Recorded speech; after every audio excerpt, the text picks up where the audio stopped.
So you had such interesting experiences in some challenging environments in terms of creating alignment, shared governance, and even in government settings where you've got to create a lot of uniformity and kind of a shared vision with people that may have different points of view.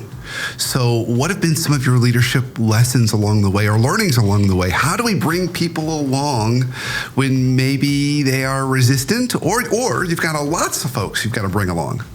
And I love the fact that you saw the thread between them. One of the things in doing international economic development work is the fact that you're dealing with people of different cultures, different constituents, maybe government, maybe local constituents.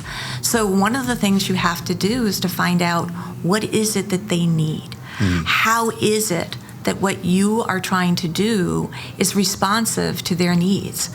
So you have to start out by, one, understanding the culture, and two, ensuring that you're listening to what the different needs are of the different people, and then trying to find alignment among those.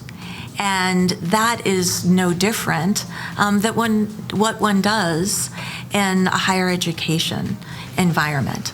Higher education is slightly different than many other places because they do have this concept of shared governance.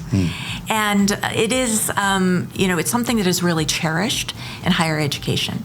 It came out of the desire for freedom of speech and ensure that there was protection with respect to the faculty for their research and their thought.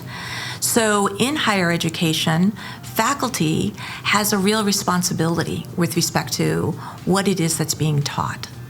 The trustees have a responsibility with respect to they have a fiduciary duty.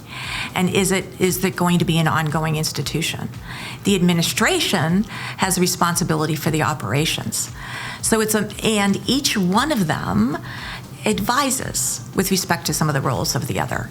So it depends on the culture of your institution, but there are a lot of constituents. You also have alums and others and students as part of that.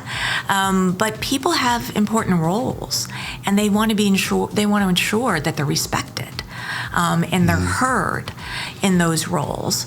And so then it's how do you bring all of those people together? Yeah. So it's interesting the way you describe it because you have the faculty really responsible for the teaching and the learning.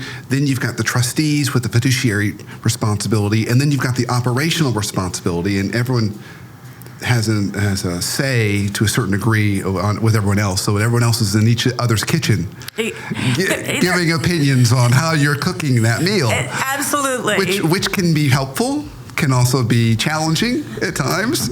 So how do you create alignment in that system so it does turn out to be a kind of a beautiful, synchronized system versus one with a lot of tension and conflict, which can be common?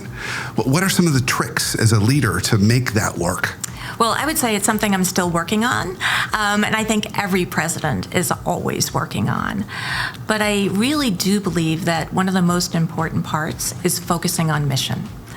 That is the common thread, mission and students.